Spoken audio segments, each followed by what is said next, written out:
예! 수험생 여러분 반갑습니다. 반갑습니다. 한국사의 마지막 전력질주 파이널 갤럽! 이번 시간은 5번째 시간이 되겠습니다. 이번 제5강에서는 남북국, 통일신라하고 발해 이렇게 두 나라만 깔끔하게 한번 정리해 보도록 합시다. 자, 여러분 갈까요? 자, 시작합니다. 우선 통일신라, 우선 통일신라의 군주부터 먼저 보신 다음에 그 다음에 통일신라의 통치체제에 대해서 또 점검을 해보도록 하겠습니다. 자, 우선 먼저 최초의 진골 출신의 왕이고 그리고 660년에 백제를 멸망시켰죠. 그리고 자, 이게 뭘까요? 왕의 장인 동생 등 신라의 높은 시족적 지위를 가지는 이러한 사람한테 주는 명예칭호. 여러분, 이것을 무슨 왕이라고 하죠? 갈문왕이라고 한다라는 겁니다. 이 왕은 왕권 강화에도 노력을 했기 때문에 아무래도 명예칭호지만은 이름이 왕이에요. 그래서 좀 부담스러운 그런 칭호였겠죠. 그래서 이 갈문왕이라고 하는 이러한 명예 호칭을 없애면서 이 제도 자체를 폐지해버리고 맙니다. 자, 이와 같은 활동을 한 유명한 왕, 여러분 누굽니까? 그렇습니다. 태종 무열왕 김춘추가 되겠습니다. 다음 보실까요? 아버지 김춘추, 무열왕의 뒤를 이어서 즉위하고 고구려를 멸망시키고 그 다음에 나당전쟁에서 승리해서 삼국통일을 완성을 하고 그리고 이 왕 때 안승이 데려온 고구려 유민들과 고구려 군대를 바로 환영하면서 674년에 어떤 나라 하나 세워주죠? 지금의 전북 익산인 금마저에 바로 이 나라를 세워주게 되는데 여러분 바로 뭡니까? 보덕국이죠. 보덕국을 설치해준 바로 이와 같은 활동을 한 왕은 바로 다름 아닌 문무왕이 되겠다라는 것입니다.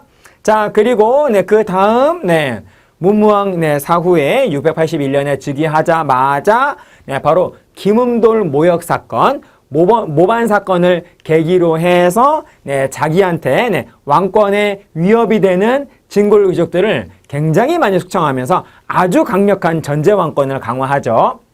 자, 그리고 관료전을 687년에 지급을 해가지고 이 관료전을 일반화시킨 다음에 그 다음 2년 후인 689년에 노급을 싹 없애면서 더욱더 강력한 왕권을 추구했습니다. 자, 그리고 최고 교육기관인 국학을 바로 설립을 해서 교육을 더욱더 장려하면서 동시에 지방은 구주 오소경을 확립을 하고 그리고 군대는 중앙군은 구서당 그리고 지방군은 십정까지 확립을 한 왕이기도 합니다. 자, 그리고 이 왕이 바로 이 지역으로 천도하려다가 삼국사기에 왕이 달구벌로 천도하려다가 이루지 못하였다라고 하는 그런 기록이 있습니다. 여러분, 달구벌 어디죠? 오늘날의 대구죠, 대구. 그래서 대구를 천도하려다가 못했다라는 거예요. 대구 천도가 된 건 아닙니다. 신라는 건국부터 멸망까지 992년 동안 단 한 번도 수도를 실제로 옮긴 적은 없어요. 이건 천도 시도다라는 겁니다. 자, 그리고 이 왕은 상훈유사에 아주 강력한 왕권을 가지고 있었기 때문에 요술피리를 가지고 있었다라고 하는 그런 설화가 삼국유사에 남아있죠. 이 피리를 불면은 적군이 돌아가고 모든 문제가 해결된다라고 하는 그러한 설화가 담겨있는 바로 모든 풍파를, 온갖 풍파를 종식시키는 피리다라고 해서 여러분 이 피리를 네 글자로 뭐라 그럽니까? 만파식적이라고 그러죠. 만파식적.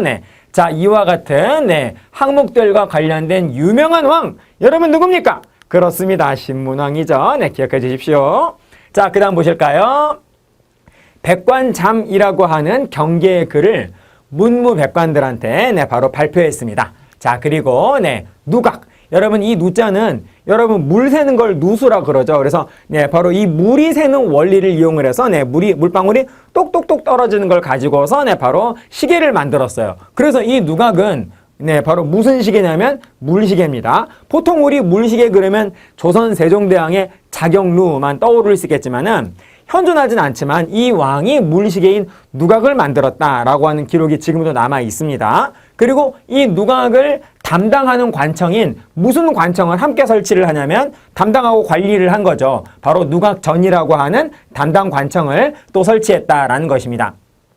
또 있어요. 백성들한테 722년에 정전을 지급하기도 했다라는 거. 네. 자, 그리고 이때 바로 북쪽에 있는 발해 무왕이 바로 장군 장문휴한테 명령을 해서 발해 장군 장문휴가 발해 함대를 이끌고 당나라를 공격을 하잖아요. 당나라의 산둥반도를 공격을 하자 위급해진 이 당나라가 바로 당시 통일신라의 왕이었던 이 왕한테 도와달라라고 하는 그런 요청을 해가지고 이 왕이 바로 명을 내려서 신라의 군대가 북진을 해가지고 발해가 있는 북쪽으로 북진을 해서 발해 남부로 진격한 적이 있었습니다. 자, 여러분, 바로 이와 같은 내용들을 가지고 있는 매우 유명한 왕, 통일신라의 가장 전성기, 최전성기라고 말할 수 있는 8세기 전반에 전성기를 이뤘던 바로 이 왕은 여러분 누구죠? 성덕왕이다라는 겁니다. 그래서 성덕왕이 사망한 다음에 종도 만들지 않습니까? 에밀레종이라고도 하죠. 성덕대왕 신종의 주인공이 바로 다름 아닌 성덕왕이기도 하다라는 겁니다. 그런데 성덕대왕 신종은 아들인 경덕왕 때 만들기 시작을 하는데 경덕왕 때 다 못 만들고 손자인 해고왕 때 완성이 됩니다. 그래서 죽은 성덕왕을 기린 성덕대왕 신종은 경덕왕 때부터 시작을 해서 해공왕 때 완성을 한다라는 것이죠. 자, 아무튼 여러분 이와 같은 활동과 관련된 왕은 성덕왕이다 라는 거 기억하도록 하시고요. 다음 보시겠습니다.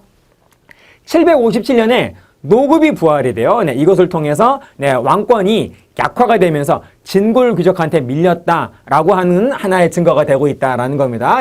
여러분 다 알고 계시죠? 다시 한번 우리 점검을 한번 해보도록 합시다. 자, 그리고 대체로 751년으로 보고 있습니다만은 아무튼 불국사가 건립이 되고 그리고 이 불국사의 3층 석탑, 즉 석가탑 안에 현존하는 가장 오래된 목판 인쇄본이라고 하는 무엇이 발견되었죠? 무구정광 대다란이경. 751년이 맞다면 바로 이 왕의 제2기간이 되겠다라는 겁니다. 자, 그리고 민정문서. 조금 이따 공부 또 하시게 될 겁니다. 755년에 일본에서 발견된 문서가 있는 755년에 작성이 되었고 일본에서 1933년에 발견이 되었는데 이거를 문서를 판독을 해 보니까 이것이 통일신라의 문서다라는 걸 알게 되었다라는 겁니다. 통일신라의 어느 촌락의 수치의 상황을 기록해 놓은 문서여서 이것을 바로 뭐라고 표현을 하냐면 민정문서라고 한다라는 겁니다. 자, 그리고 그래서 다소를 의할 때 민정문서가 작성될 당시의 왕도 또 이분이고요. 자, 여러분 누굴까요?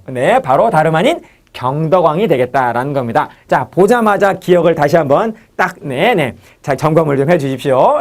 자, 그다음 보실까요? 자, 이제 통일신라의 이 통치 체제를 한번 보도록 하시겠습니다. 자, 중앙 정치는 최고의 관청이 바로 왕명을 수행하면서 동시에 국정을 총괄을 하는 무슨 부냐면 집사부가 바로 최고의 관청이 되는 것이고 이 집사부 아래에 13개의 부가 바로 병렬적으로 이렇게 있었습니다. 그래서 집사부를 포함해서 통일신라의 토탈 중앙정치는 토탈 14부 체제다라고 말할 수 있겠고요. 그리고 감찰기구, 중앙의 감찰기구는 사정부, 그리고 이 사정부의 관리가 지방을 감찰하기 위해서 파견 나갔을 때, 즉 출장 갔을 때에는 출장 간 사정부의 관리는 우리가 뭐라 그러냐면 외사정이라고 하죠. 이 외자는 바깥 외자인데요. 우리 한국 사회에서는 이 바깥 외자는 외국이라고 하는 그런 의미보다는 수도 바깥, 즉 지방을 의미하는 경우가 더 많습니다. 그래서 지방으로 파견 나간 사정부의 관리다라고 해서 바로 외사정이라고 불렀다라는 거죠. 그러므로 사정부는 13부의 하나이기도 합니다. 13부, 요 속의 하나이기도 하고 이 사정부는 관청의 이름이고 기구의 이름이고 외사정은 관리의 이름이다 라는 것입니다. 자, 계속 보실까요? 자, 지방행정은 아까 우리 공부했습니다. 신문왕이 몇 주 몇 소경으로 확립했죠? 그렇습니다. 9주 5소경으로 확립을 했고 그리고 특수행정구역으로서 불이익을 주는 이러한 특수행정구역으로서 어디가 있냐면 향과 부곡이라고 하는 이러한 특수행정구역이 이미 통일신라 시대에도 있었다. 그리고 이것은 고려시대도 계승이 되고 고려시대는 소라고 하는 또 하나의 특수행정구역이 신설, 추가가 된다라는 겁니다. 소는 통일신라 시대에는 없고, 네, 통일신라 시대에는 뭐랑 뭐만 있다? 불이익을 받는 특수행정구역, 향과 부곡만 있다라는 것입니다. 자, 그리고 지방 세력을 견제하기 위한 일종의 인질제도라고 말할 수 있는 무슨 제도가 있었죠? 그 인질을 상수리라고 불렀어요. 아, 그래서 상수리를, 네, 바로, 네, 그 인질을 상수리라고 불러가지고, 그 지방 세력의, 네, 바로 이 본인 또는 그 사람의 아들을 수도인 경주 금성에 머물러 살게 하는 겁니다. 그래서 그 지역에서 반란을 일으키지 못하도록 심리적인 강제를 하는 일종의 인질 제도가 바로 상수리 제도가 되겠고, 그리고 여러분 요것이 고려시대 고려 태조 왕건의 네, 어떤 제도로 계승이 되죠? 태조 왕건이 상수리 제도를 계승해서 기인 제도를 또 실시하지 않습니까? 아, 그래서 고려 태조 왕건의 기인 제도의 네, 바로 원조가 되는 통일신라 시대의 인질 제도가 바로 다름 아닌 상수리 제도가 되겠다라는 것입니다. 자, 계속 보실까요? 자, 군사조직은 여러분 이거 두 개 모두 신문왕이 바로 확립을 했죠. 네, 중앙군은 몇 서당? 9서당. 그리고 지방군은 몇 정? 10정. 네, 이렇습니다. 자, 그리고 네, 다음 보시면 네, 후삼국으로 한번 가보도록 할까요? 네, 보십시오, 여러분. 네, 780년 경덕왕의 아들인 어느 왕이 이때 피살당하죠? 진골 귀족한테. 그렇습니다. 해공을 피살당하면서 네, 진골 귀족들의 아주 치열한 왕위쟁탈전이 네, 전개가 되니까 네, 바로 네, 통일신라 사회는 점점 혼란으로 빠지게 됩니다. 그래서 혼란으로 점점 빠지는 만큼 네, 경주 금성의 중앙정부의 지방 통제력이 강화될까요? 아니면 약화될까요? 그렇습니다. 약화된다라는 것이죠. 네. 그러자 네, 이 통일신라의 많은 부분이 중앙정부의 영향력이 미치지 못하는 일종의 무정부 상태가 됩니다. 무정부 상태가 되면 지금도 그래요. 그 지역에 가장 힘센 누군가가 알아서 그 지역을 통치하게 된다는 겁니다. 그 지역을 알아서 통치하는 그 지역의 제일 힘센 바로 그 지방 세력가를 우리는 여러분 두 글자로 뭐라 그럽니까? 호족이라고 하죠. 그래서 그 호족이 그 지역에서 알아서 자기가 왕노릇하면서 중앙정부를 무시하면서 국가로서 발전시켜 나간 겁니다. 네. 자, 그러한 호족과 연합을 했었던 호족의 연합 세력 어떤 사람들이 있느냐 보시겠습니다. 네.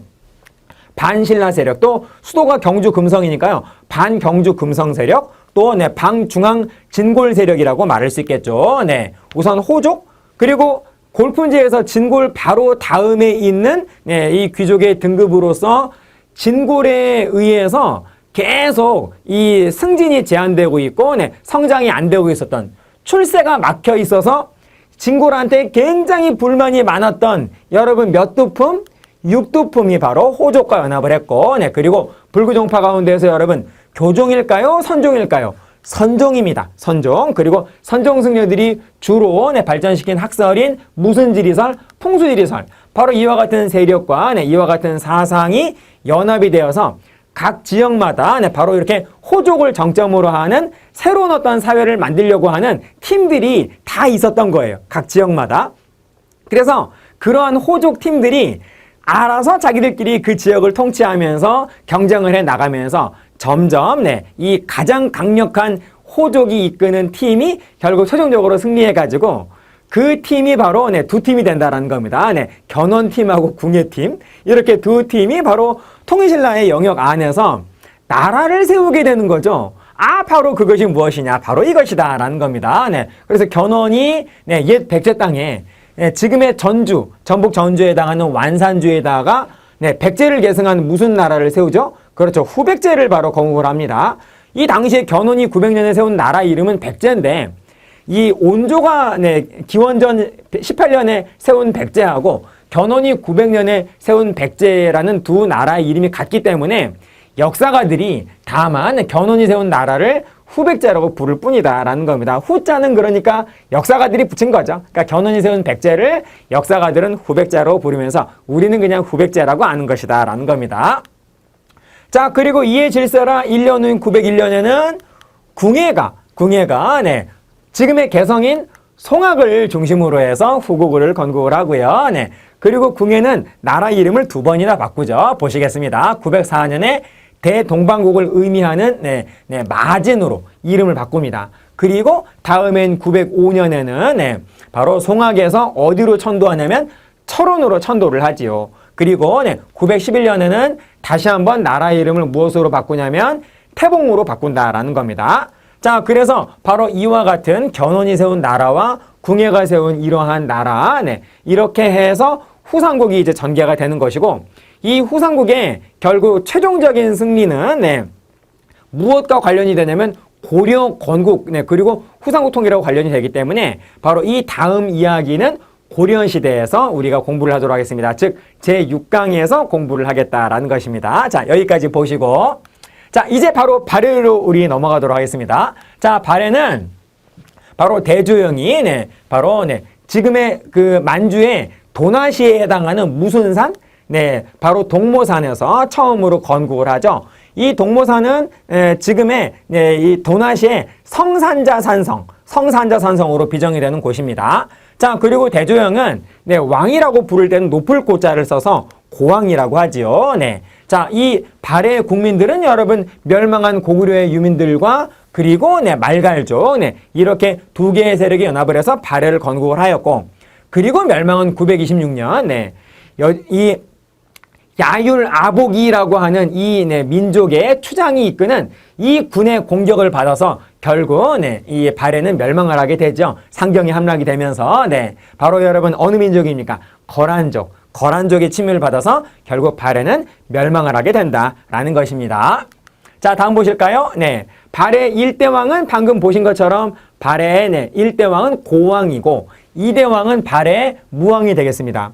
이 발해는 정말 잘 나오는데, 그런데 내용은 빈약해요. 그러니까 남아있는 기록이 없어서 발해의 문제는 조금 더 조금씩 깊이 들어가는 그런 어떤 내용이 어려워지는 그런 경향이 있습니다. 그래서 바로 이 본명을, 무왕의 본명을 또 물어볼 수도 있으니까요. 한번 참고적으로 기억합시다. 당연히 대시겠죠. 대조영 아들이니까 대시겠죠. 대무예. 자, 그리고 이 당이 여러분 방금 공부하신 것처럼 발해는 고구려 유민하고 말갈족이 연합을 했는데, 이 모든 말갈족이 발해의 백성은 또 아니었다라는 겁니다. 발해의 영역 바깥에서 발해하고 아주 적대적이었던 어떤 말갈족이 있어요. 지금의 흑룡강, 그 당시에는 흑수라고 불렀는데요. 이 흑수 지역에 바로 머물고 있었던 흑수말갈, 이 흑수말갈은 발해하고 아주 앙숙지간이었습니다. 그래서 당나라가 이 흑수말갈 연합에서 발해를 견제하려고 하자 무왕이 바로 당나라를 공격을 한 거예요. 그래서 장문유한테 명해가지고 장문유가 이끄는 발해의 함대가 당나라의 덩저우, 여러분 이 덩저우 무슨 반도에 있습니까? 이거 놓치시면 안 됩니다. 여러분 무슨 반도? 산둥반도를 공격을 해서 덩저우는 등주라고 하는 한자를 이제 중국식으로 발음을 한 것이죠. 그래서 당시 등주를 지키고 있던 당나라의 장관인 등주 태수 위준을 죽이고 잠시 산둥반도를 장악한 적이 있었습니다. 자, 그리고 무왕은 처음으로 일본에 국서를 보낸 왕이기도 하다라는 겁니다. 그래서 일본으로 가는 길, 일본도가 바로 무왕 때 또 이 루트가 또 개설이 되기도 하지요. 같이 세트로 기억하시고요. 자, 다음 3대왕 보시겠습니다. 3대왕은 문왕이고 이름은 대흠무. 1대왕인 고왕부터 2대왕인 무왕까지는 당나라하고 매우 적대 관계였습니다. 그러다가 바로 3대왕인 문왕부터 당과 친선 관계가 수립이 되면서 당의 문물을 굉장히 많이 수용했다라는 거죠. 그리고 이때 문왕 때 발해와 신라의 상설 교통로인 발해 수도 상경을 출발해서 신라 수도까지 쭉 이어지는 신라로 가는 길, 무슨 길이라 그럽니까? 이거를 신라도라고 하죠. 그래서 신라도가 개설이 된 것은 3대왕인 문왕 때가 되겠다라는 겁니다. 일본과 처음으로 이제 국교를 이제 맺으면서 일본도를 개설을 하고, 그리고 일본의 국서를 처음으로 보낸 왕은 여러분 누구죠? 그렇죠. 2대왕인 무왕이고, 그리고 3대왕인 문왕은 신라도를 개설을 했다. 자, 그리고 당나라의 이 중앙정치를 받아들여서 발해도 몇 성 몇 부, 3성 6부제를 바로 이 문왕 때 확립을 하게 되고요. 그리고 최고 교육기관으로서 바로 주자감을 설치한 왕이 또 문왕이기도 하다라는 겁니다. 자, 다음 보실까요? 제10대 발해 최전성기의 군주가 되겠습니다. 제10대 왕은 바로 선왕, 선왕, 본명은 대인수고요. 네, 지방행정 확립했습니다. 5경 15부 62주라고 하는 네, 바로 지방행정을 확립한 왕이 되겠습니다. 발해의 역사에서 중앙정치를 확립한 왕은 3대 왕인 문왕이고 지방행정을 확립한 왕은 10대 왕인 전성기의 선왕이다라는 것이죠. 자, 그리고 네, 이때 네, 요동지역으로 진출합니다. 여러분, 고구려의 역사에서 요동을 장악한 왕은 누구였죠? 기억나십니까? 407년에 바로 이 요동지역에 있었던 후윤을 네, 격파해서 몰아낸 다음에 요동을 장악한 왕, 바로 누굽니까, 여러분? 광개토 대왕이고, 아무튼 고구려나 발해나 전성기 일대 요동을 장악하게 됩니다. 그래서 네, 바로 고구려의 요동을 장악한 고구려의 왕은 광개토 대왕이고, 요동을 장악한 발해의 왕은 선왕이다라는 겁니다. 네. 자, 그래서 이렇게 강력한 네, 이런 국력을 자랑했기 때문에 당나라로부터 바다 동쪽의 융성한 나라라고 해서 무슨 네, 성국이라고 불렸다 이때? 해동성국이라고 또 불렸다라는 겁니다. 네. 이렇게 여러분 기억해 주십시오. 선왕 네, 기억해 주시고요. 네. 자, 그리고 여러분 연호로 한번 가볼까요? 연호 또 물어볼 수 있어요. 네. 바로 제1대 왕인 대조영은 바로 연호가 천통이었습니다. 고왕은 천통이고, 네. 2대 왕인 문왕은 인안, 네, 인안. 3대 왕인 문왕은 대흥, 또 보력이라고도 하죠. 네. 자, 그리고 전성기의 왕인 선왕 때에는 네, 바로 선왕은 건흥이라고 하는 연호를 썼습니다. 이것을 통해서 발해는 당나라하고 전혀 별개의 독자적인 국가였다라는 걸 알 수 있지 않습니까? 네, 그래서 중국과 대등한 그러한 네, 독자적인 천하관을 가진 당나라의 지방정권이 결코 아닌 네, 바로 네, 독자적인 자주국가였다라는 것을 바로 알 수 있는 아주 네, 중요한 네, 증거가 바로 연호를 썼다라는 것이죠. 네, 이렇게 기억해 주십시오. 자, 그 다음 보실까요? 네. 자, 이제 발해의 통치체제가 되겠습니다. 중앙정치는 방금 보신 것처럼 네, 3대 군주인 문왕이 확립한 여러분 몇 성 몇 부입니까? 3성 6부 체제가 되겠고, 네, 그리고 지방행정은 선왕 때, 10대 왕인 선왕 때 확립이 된, 네, 몇 경, 몇 부, 몇 주? 네, 5경, 15부, 62주. 네, 여기에서 잠깐, 5경만 잠깐 보시겠습니다. 네. 자, 여러분, 네. 발해의 가장 중요한 도시, 네, 이 수도를 포함해서 5개, 바로 5개의 도시가 있었어요. 자, 거기가 어디냐? 일단 여러분, 일단 요거는 네, 우리 민족의 영산인 바로 백두산이 되겠습니다. 이 백두산에서 반듯하게 위로 올라가면은 무슨 산이 있냐면요. 네, 바로 네, 최초로 대조영이 발해를 건국한 네, 성산자 산성으로 비정이 되는 지금 현재 네, 중국 도나시에 네, 동모산이 있습니다. 그리고 네, 우리 지난 4강에서 공부했었죠. 네, 바로 이 간도 한복판에 바로 여러분 뭐가 있습니까? 아, 그렇죠, 여러분. 네, 중경 현덕부가 있고, 아, 그리고 네, 발해 역사에서 가장 오랫동안 수도였던 네, 바로 네, 상경 네, 용천부가 있죠. 네, 그리고 네, 동쪽에는 동경 네, 지금의 훈춘시 네, 동경 용원부가 있고, 네, 그리고 네, 이 도시는 압록강이 이렇게 지나가요. 그래서 압록강을 지나가기 때문에 또 서쪽에 있어서 서경 압록부라고 하고요. 그리고 발해 입장에서는 여기는 남해바다가 되는 거죠. 네, 그래서 네, 여기가 바로 남경 남해부가 되겠다라는 겁니다. 자, 이렇게 네, 중경, 네, 성경, 동경, 서경, 남경, 네, 남해부. 네. 자, 그래서 이렇게 5개가 수도를 포함해서 5경이다라는 것이고요. 여기에서 우리 수도변천 잠깐 보실까요? 네. 수도변천 먼저 보시면 네, 최초의 수도는 여러분 동모산이었죠. 네, 그런데 그 이후에 어디로 옮기냐면 중경으로 네, 옮깁니다. 중경으로 천도하고요. 그 다음에 다시 네, 상경으로 네, 옮기고 그 다음에 동경으로 네, 천도를 합니다. 그랬다가 다시 상경으로 네, 이렇게 천도하게 된다라는 거죠. 그래서 발해 수도변천은 동, 중상, 동상, 중상, 동상이 되고요. 네, 그리고 동모산에서 네, 중경, 상경, 동경으로 이렇게 중, 상, 동 이렇게 옮긴 왕은 다수설에 의할 때 네, 문왕, 3대 왕인 문왕이라고 보고 있습니다. 아, 그런데 동모산에서 중경으로 수도를 옮긴 왕은 2대 왕인 무왕이라고 보기도 합니다. 아, 그래서 이렇게 학설의 대립이 있는 이 부분은 어느 왕이다 라고 하는 것은 네, 아마도 나오기가 힘들 것이고 네, 다수설에 의할 때 중상 동으로 옮긴 왕은 3대 왕인 문왕이다 라고 기억하시면 되겠고요. 그리고 동경에서 마지막으로 이제 상경으로 수도를 옮긴 왕은 5대 왕, 5대 왕으로서 성왕이 되겠습니다. 이렇게 여러분 기억해 주시면 좋을 것 같아요. 자, 다시 본문으로 돌아가셔가지고 발해 감찰기구는 뭐가 있느냐? 중정대가 있고 그리고 최고교육기관은 주자감이 있습니다. 그리고 군사조직으로서는 중앙에 시비가 있었다라는 것이죠. 이렇게 보실 수 있겠고요. 최고교육기관, 우리 순서대로 한번 모든 그 나라의 최고교육기관을 한번 정리해 보도록 합시다. 자, 고구려님 여러분, 소수림 왕이 바로 최고교육기관 무엇을 설치했죠? 태학을 설치했었죠.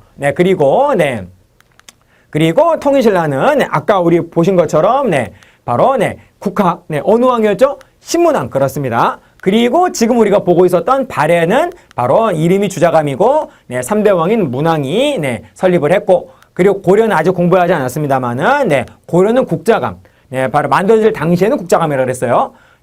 바로 6대 군주인 성종대로 보고 있습니다.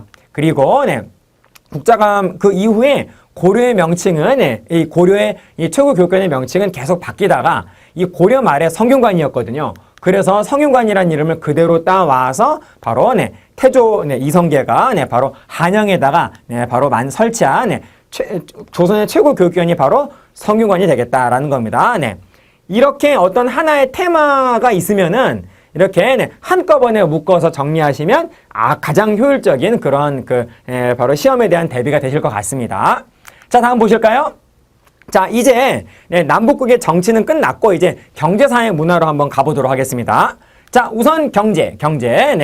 수치제도 우리 지난 시간에도 봤다시피 토지세는 뭐라 그러냐면 조세 또는 전세라고 하고, 그리고 특산물을 바치는 것, 토산물을 바치는 것은 공납이라고 하고, 노동력을 국가가 요구한 경우에 의무적으로 국민은 노동력을 또 제공해야 했었어요. 이거 한 글자로 역이라고 했다라는 겁니다. 한 번 더 받고, 자, 이번에 여러분 굉장히 중요한 건 사진부터 먼저 보시겠습니다. 자, 이게 뭐냐? 이거 문서인데요. 이게 1933년에 일본의 동대사라고 하는 절에 정창원이라고 하는 보물창고에서 여기에서 바로 문화재들을 정리하다가 발견된 아주 오래된 고문서예요. 그런데 읽어봤더니 이게 일본에서 작성이 된 게 아니라 통일신라의 문서다라는 거를 바로 알게 되었다라는 겁니다. 통일신라의 어느 촌락에 바로 수치의 상황을 잘 정리한, 기록한 글이다라는 거를 알게 되었어요. 그래서 우리는 통일신라 시대의 수치의 상황을 정말 잘 알게 되었는데, 자, 이것을 바로 뭐라고 하느냐? 바로 통일신라의 민정문서라고 한다라는 것입니다. 자, 이 민정문서는 이게 통일신라의 민정문서고, 이것은 육하원칙에 맞춰가지고 정리하시면 그게 제일 좋을 것 같습니다. 육하원칙 여러분 뭔지 아시죠?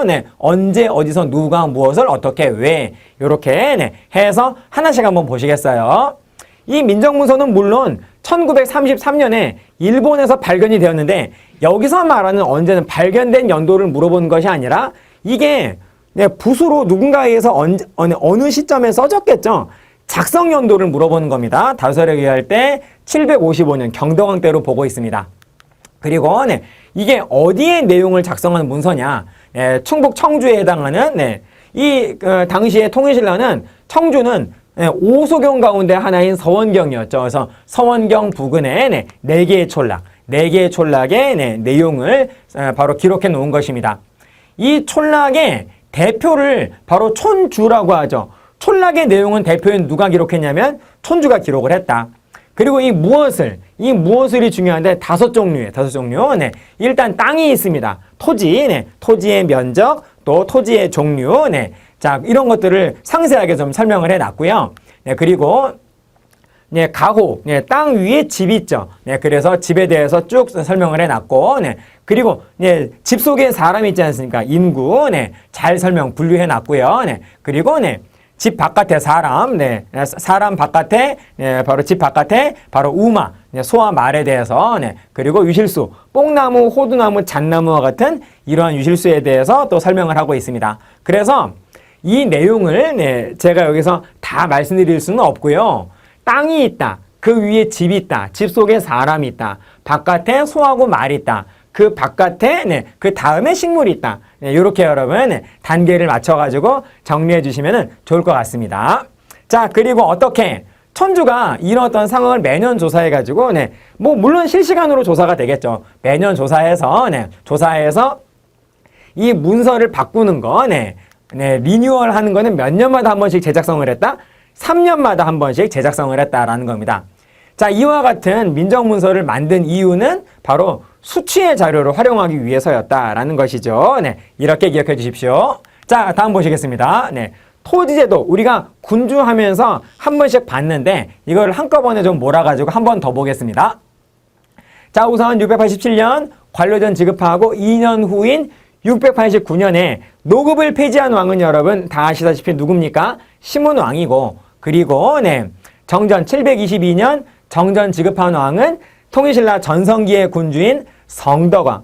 그리고 시문왕 때 바로 확립된 전제 왕권이 약화가 되면서 진골귀족들한테 밀려가지고 진골귀족들한테 매우 유리했던 노급이 이때는 폐지가 되었었는데 진골귀족들한테 유리한 노급이 다시 부활되게 되는 거죠. 여러분 그게 어느 왕 때입니까? 757년 경덕왕 때 우리 봤습니다. 한 번 더 확인을 한번 했고요. 자, 이번에는 통일신라의 국제무역 보시겠습니다. 아무래도 당나라하고의 무역이 제일 중요했겠죠. 아무튼 통일신라 시대에 국제무역항은 경주 금성과 가장 가까이 있는 바로 어디였냐면 울산이 바로 울산항이 국제무역항으로서 매우 크게 번성했다. 자, 그리고 이것은 무엇이냐? 청해진 설치해가지고 해상무역을 장악한 분, 너무나 우리가 잘 아는 유명한 우리 한국사에서 매우 유명한 장보고, 이 장보고가 청해진을 설치한 것은 시기가 828년 흥덕왕 때 바로 청해진이 설치가 되었다라는 것입니다. 자, 다음 보실까요? 위치는 이 김으로 유명한 김 하면 여러분 완도김 아닙니까? 그래서 완도에 바로 청해진 설치가 되었고요.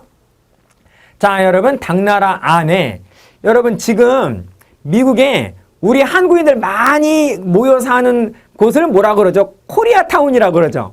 아, 그런 것처럼 당시 당나라 안에도 신라인들이 많이 모여 사는 신라타운이 있었다라는 겁니다. 신라타운. 이 신라타운은 두 군데 있었어요. 반도. 무슨 반도일까요? 그렇습니다. 산둥반도. 그리고 양쯔강 하류에 이렇게 두 군데의 신라타운이 있었다라는 것이죠. 자, 그래서 신라인들이 사는 마을은 신라방 또는 신라촌이라고 했습니다. 동네 방네, 마을 방자라고 있어요. 그러니까 신라인들이 사는 마을 신라방, 그리고 신라촌락이라고 해서 신라촌, 모두 마을을 지칭한 용어고요. 그리고 행정관청, 요즘은 주민센터라고 하지만 옛날에는 동사무소라고 했잖아요. 아, 그래서 동사무소로 연상하시면 좋을 것 같습니다. 신라인들을 바로 담당하는 행정관청은 신라소, 그리고 여관, 신라관. 쉽죠, 여러분? 여관할 때 관자를 넣어서 신라관.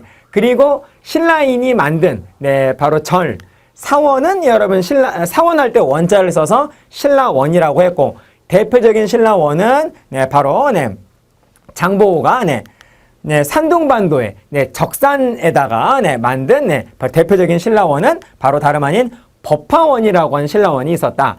굉장히 멋있어요. 여러분 사진 잠깐 보시면 바로 이와 같은 웅장한 규모의 이러한 법화원까지 바로 장보고가 만들 정도로 당시 당나라 안에서 신라인들의 바로 활동은 굉장히 컸던 겁니다. 자, 다음 보실까요? 자, 발해를 보시면 발해는 북쪽에 있는 만주와 연해주를 바탕으로 하는 그러한 나라였기 때문에 아무래도 추워서 벼농사는 좀 힘들었어요. 그래서 밭농사가 중심이었고요. 그렇다고 해서 벼농사를 아예 안 했느냐? 그건 또 아니다라는 겁니다. 벼농사를 또 하기도 했다. 발해 남부 지역 벼농사가 가능한 지역은 벼농사도 했다라는 것입니다.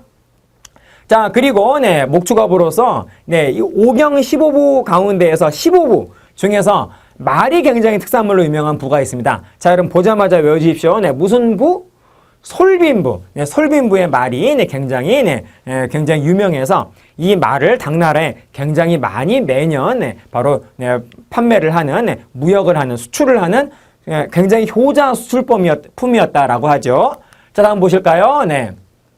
신라하고 발해를 연결하는 네, 발해에서 신라로 가는 길. 아까 문항이 설치한 여러분 무슨 도? 신라도. 네, 기억해 주시고요. 네. 자, 그리고 네. 아까 우리 공부한 것처럼 신라타운은 산둥반도하고 양쯔강하로 이렇게 북쪽하고 남쪽 이렇게 두 군데 있었잖아요. 그런데 발해는 아무래도 북쪽의 나라였기 때문에 남쪽의 신라타운처럼 양쯔강하류에는 없고 오직 어디에만 있었냐면 산둥반도에만 발해타운, 네, 발해가은이 있었다라는 것입니다. 네, 이래 발해타운이라고 이해하시면 될 것 같아요. 자, 그렇습니다. 네. 자, 이제 문화로 한번 가보도록 할까요? 네, 자, 남북국의 문화가 되겠습니다. 자, 빈공과라고 하는 이러한 공무원 시험, 네, 이러한 과거 시험이 있는데, 여러분, 이거는, 우리나라에서 실시한 시험은 아니고요. 여러분, 우리 한국사 최초의 네, 공개 채용 시험인 과거제를 실시한 것은 958년 고려 광종 때입니다. 그러니까 아직까지는 남북국 시대니까 이때에는 과거 시험은 우리나라에는 없고 이것은 바로 네, 어디에서 실시했냐면 당나라에서 실시한 과거 시험입니다. 그런데 이거 누가 응시하느냐? 네, 응시자가 특별하다라는 거예요. 당나라의 입장에서 내국인, 외국인 누구였을까요? 그러니까 이 말은 여러분, 네, 당나라의 입장에서 내국인은 중국인을 말하는 것이고 중국인이 아닌 외국인이 네, 바로 네, 응시하느냐? 예, 요거를 먼저 말씀을 드리자면 이 빈공과는 외국인, 그러니까 당나라 입장에서 외국인인 뭐 신라인이라든지 발해인이라든지 또 일본이라든지 또 저 멀리 페르시아인과 같은 아무튼 당나라 바깥에 외국인들이 응시하는 과거 시험을 뭐라 그랬냐면 빈공과라고 했다라는 겁니다. 이 빈공과 누가 싹쓸이 했느냐?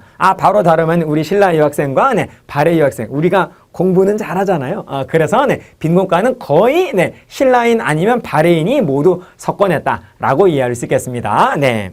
자, 그래서 당시 신라와 통일신라와 발해의 네, 학문적 네, 이 실력이 매우 높았다라고 하는 것을 우리가 확인할 수 있겠고요. 네. 자, 특히 여러분 요거 네. 통일신라의 국학 여러분 아까 보신 것처럼 어느 왕이 설립했죠? 그렇습니다. 신문왕이 설립했고요. 이 국학의 졸업생들을 대상으로 해서 시험을 봐가지고 성적에 따라서 네, 바로 네, 이 상품, 중품, 하품 그래서 독서한 양과 수준에 따라서 이렇게 상중하의 상품으로 나누어서 관리 채용에 네, 바로 반영을 하는 이 제도를 바로 독서 3분과라고 하고요. 이것은 788년에 바로 무슨 왕이냐면 원성왕 때 시행이 되었습니다. 다음 보시면 네, 인물인데요. 그 학문적으로 굉장히 뛰어난 인물. 네. 네, 대체로 네, 8세기 전반에 성덕왕 때 네, 진골 출신의 귀족으로서 네, 화랑세기 고승전 또 한산기 계림잡전 악본이라고 하는 네, 이러한 어떤 유명한 네, 저작들을 남겼는데 모두 이 사람의 저작은 남아있지 않습니다. 자, 누구냐? 김대문. 네, 김대문 사람 이름 기억하도록 하시고 네.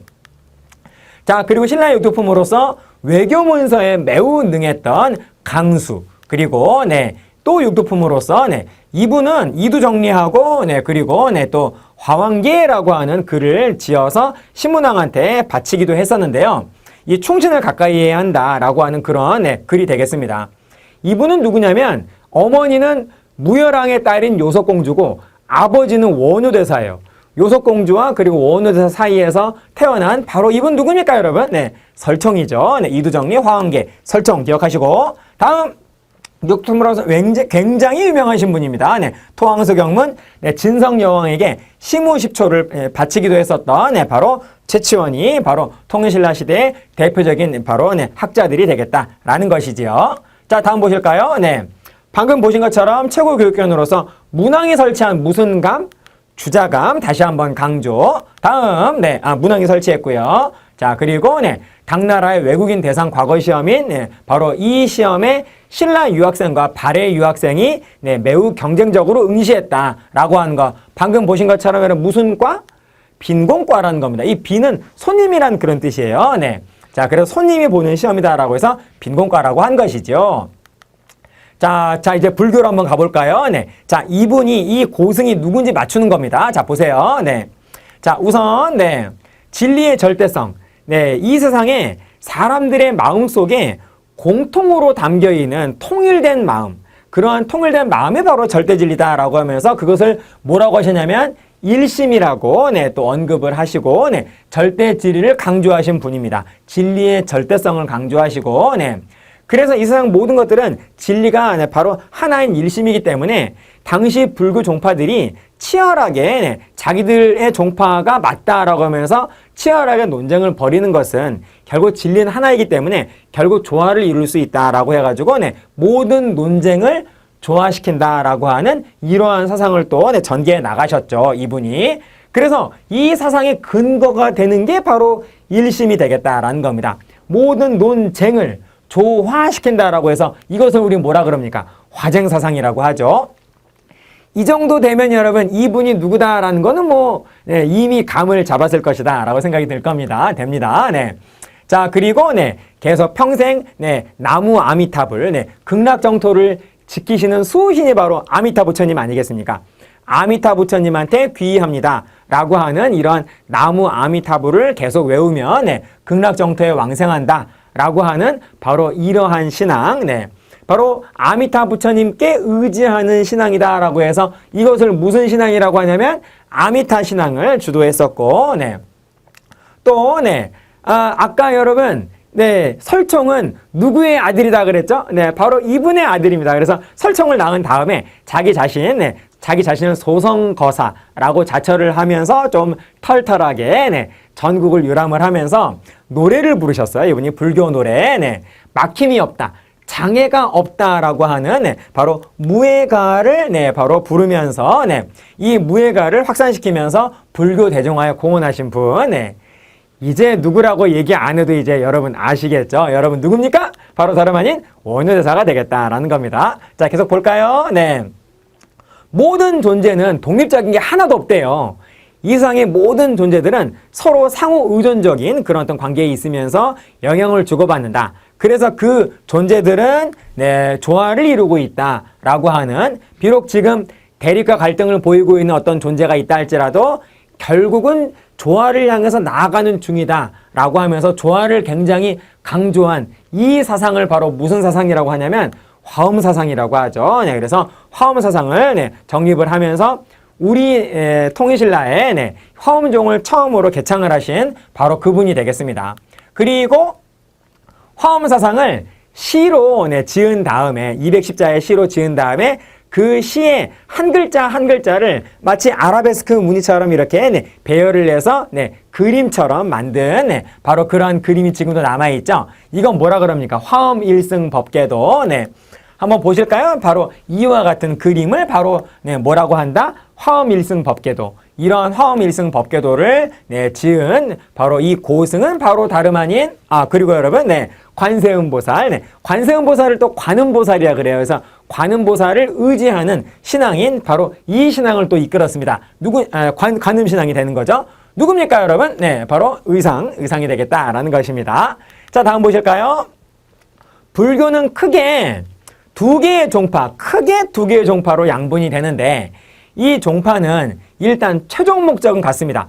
불교의 어느 종파가 됐건 간에 최종 목적은 깨달음을 얻어서 해탈을 하는 것이 바로 불교의 이상적인 경지가 되는 것이죠.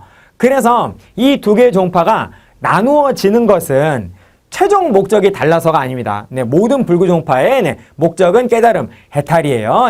나누어지는 것은 이 두 개의 종파가 각자 강조하는 깨달음의 방법이 다르다라는 겁니다. 깨달음의 방법이 달라서 이런 방법을 써서 깨달음을 얻어라 라고 하면 이 종파가 되는 거고, 이러한 방법을 써서 깨달음을 얻어라 라고 하면 또 이러한 종파가 된다라는 겁니다. 자, 보세요.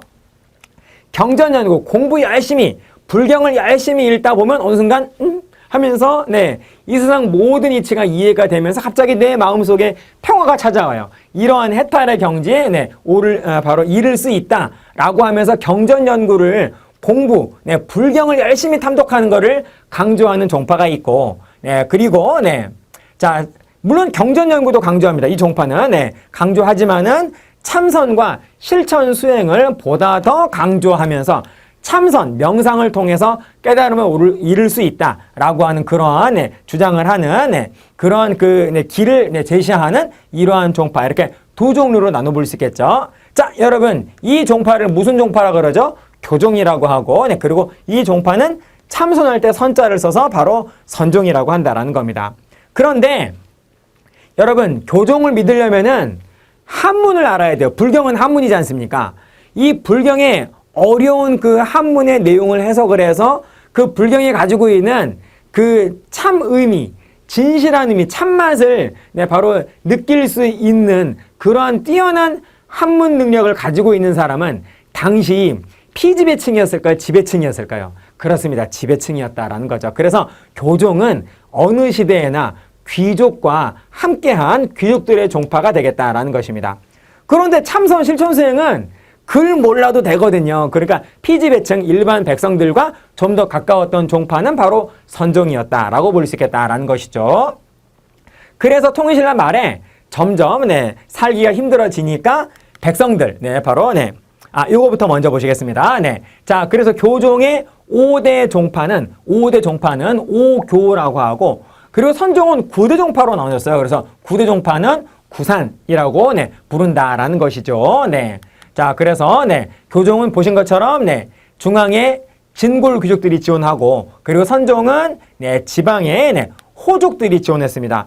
그 각 지역마다 그 지방의 백성들이 믿었기 때문에 그 백성들의 마음을 얻기 위해서 바로 그 지역의 호족이 선종을 전폭적으로 지원을 한 것이죠. 그래서 우리 아까 공부했다시피 호족과 친구들, 호족, 육두품, 무순종, 선종, 그리고 풍수지리설 이렇게 호족과 한 팀이었다라고 볼 수 있겠다라는 겁니다. 그래서 이 선종은 통일신라 말기에 크게 대유행한다라는 것이죠. 자, 그래서 호족을 사상적으로 지원했다라는 것이고요. 자, 이거 보시겠습니다. 현존하는 세계에서 가장 오래된 목판 인쇄물과 현존하는 세계에서 가장 오래된 금속 활자본 다르지요. 자, 이것을 뭐라고 하느냐? 목판 인쇄물은 무구정광 대다란이경, 그리고 세계 최고의 금속 활자본은 직지심체요절. 우리나라는 인쇄의 나라입니다. 그래서 가장 세계에서 오래된 목판 인쇄물도 우리나라 거, 그리고 세계에서 가장 오래된 금속 활자본도 우리나라 거다라는 것입니다. 자, 그런데 여러분 이 둘 가운데에서 지금 현재 유네스코 지정 기록유산은 하나입니다. 여러분 뭐가 바로 유네스코 지정 기록유산이죠? 자, 먼저 보시겠습니다. 얘는 무구정광 대다란이경이고, 그리고 얘는 직지심체요절이 되겠어요. 그런데 이 중에서 유일하게 유네스코 기록유산인 것은 직지심체요절만 유네스코 기록유산이고요. 이 무구정광 대다란이경도 우리가 열심히 등재에 노력을 하고 있는데 지금 어떤 한 나라가 방해하고 있어요. 일본이 방해하고 있는 중입니다. 그래서 현재 기록유산, 유네스코 기록유산은 직지심체요절 이거 하나다라는 겁니다. 무구정광은 현재 아니고요. 자, 계속 보실까요?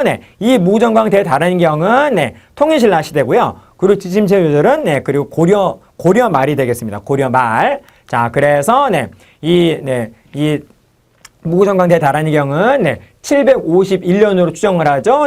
자, 어느 절에 불국사의 삼층석탑, 무슨 탑입니까? 석가탑에서 발견이 되었고요. 그리고 직지심체요절은 바로 청주 1377년 우왕 때, 고려 말 우왕 때 청주 무슨 사에서 인쇄가 되었냐면 흥덕사에서 인쇄가 되었습니다. 그리고 현재 이 직지심체요절은 우리나라에 없고 프랑스의 파리 도서관에서 지금 소장하고 있는 중이지요. 자, 이렇게 기억해 주시고요. 다음 보시겠습니다. 건축과 탑. 신라 초기의 탑은 불국사, 그리고 절은 불국사, 그리고 석굴암 이렇게 건축물이 있고, 그리고 석굴암의 본존불상. 이 석굴암 본존불상은 이 인체 비례와 균형에 최대한 신경 써서 인체 비례와 균형을 맞춘 그런 조화를 강조하는 그러한 불상이 되겠습니다. 마치 사람 인체 같지 않습니까? 쌤은 언제나 이 석굴암 본존불상을 보면은 눈 감고 계시다가 눈을 뜨실 것 같아요. 이렇게 눈을 이렇게 탁 개슴츠레 이렇게 하다가 안녕 하면서 중생들아 하면서 이렇게 눈을 뜰 것 같은 꼭 인간처럼 보이는 이런 어떤 불상이 바로 통일신라 불상의 특징이 되겠다라는 겁니다. 왜 이 말씀을 드렸냐면요. 고려로 가게 되면은 인체 비례하고 그리고 균형 이런 거를 굳이 신경 쓰지 않는 이런 형식을 파괴한 비례와 균형을 파괴한 자유분방한 아름다움을 추구하는 그러한 불상들이 고려시대는 굉장히 많이 만들어지게 되거든요. 그래서 강조를 드렸습니다. 통일신라의 불상은 인체 비례를 매우 중시한다라는 것이죠. 고려는 안 그런다라는 겁니다. 네. 자, 그다음 보실까요? 네. 불국사 석탑. 네. 그리고 다보탑과 그리고 석가탑, 그리고 가문사지 삼층석탑도 통일신라 초기에 바로 불탑이 되겠고요. 말기로 가면은 더욱더 화려해지면서 이 삼층석탑의 이 탑신부, 이 벽면도 가만 안 놔두고요. 여기에도 아름다운 무늬를 만드는 정말 화려한 강원도 양양의 진전사지 삼층석탑과 같은 이런 석탑들이 만들어지게 되고, 또 승탑. 여러분, 불탑은 부처님을 기리는 탑이고 승탑은 고승을 기리는 탑이죠. 그래서 승탑은 대체로 불탑보다는 사이즈가 좀 작습니다. 자, 이런 것들이 이제 유행하게 되고요. 이 승탑의 유행은 바로 선종과 밀접한 연관성을 가지고 있다라는 것이죠. 가장 대표적인 승탑이 바로 이겁니다. 바로 통일신라의 대표적인 승탑으로서 전남 화순의 쌍봉사 철감선사 승탑, 이것이 대표적인 승탑이 되겠고요. 보시면 여러분, 이 통일신라의 이 승탑의 양식은 이렇습니다. 일단 지붕이 팔각형이잖아요. 그래서 팔각형이고 전체적으로 둥근 기둥 모습을 하고 있습니다. 그래서 이러한 그 통일신라의 승탑의 양식을 뭐라 그러냐면요, 팔각 원당형이라고 한다라는 것이죠. 그래서 이 통일신라의 팔각 원당형을 고려로 가서 고려에서 팔각 원당형을 계승한 그런 승탑이 있고, 이 팔각 원당형이 아닌 뭐 평면 사각형이라든지 또는 원구형이라든지 그런 팔각 원당형이 아닌 다른 양식의 승탑 또한 고려시대는 만들어진다라는 겁니다. 그것 때문에 쌤이 조금 더 강조를 드렸어요. 통일신라의 팔각 원당을 계승한 고려의 그 승탑은 여주의 고달사지 승탑이라고 있습니다. 그거 여러분 미리 한번 말씀을 한번 드렸어요. 자, 그 다음 발의 건축과 탑과 불상을 보시면 주작대로, 여러분 도교에서 동청룡, 서백호, 남주작, 북현무, 그래서 각각의 네 방위를 지키는 네 방위신 사신이 있다 그랬죠. 말씀드린 것처럼 여러분, 주작은 어느 쪽을 지키죠? 남쪽을 지키죠. 그래서 주작이라고 하는 이 단어는 남쪽을 의미합니다. 그래서 남쪽으로 난 그 발에서도 상경에 남쪽으로 난 아주 큰 길, 대로, 이 대로를 바로 주작대로라고 하고, 당나라에 쓰였던 장안성을 본뜬 그러한 대로가 되겠습니다. 자, 그 다음 영광탑. 이 발의 영광탑은 여러분 뭘까요? 여러분? 목탑, 석탑, 모전석탑. 여러분, 모전석탑은 아까 경주에 분황사 모전석탑이 있었죠. 선덕여왕 때 만들어진. 그리고 전탑. 이거는 벽돌탑이라는 뜻이에요. 영광탑은 순수한 전탑입니다. 순수한. 그러니까 양식도 전탑이고 벽돌탑이고 재료도 벽돌이에요. 그래서 영광탑은 순수한 전탑이다라는 것이고, 그리고 발의 대표적인 불상은 바로 이겁니다. 두 명의 부처님이 나란히 앉아 계시다라고 해서 바로 이것을 이불 병자상이라고도 한다라는 거죠.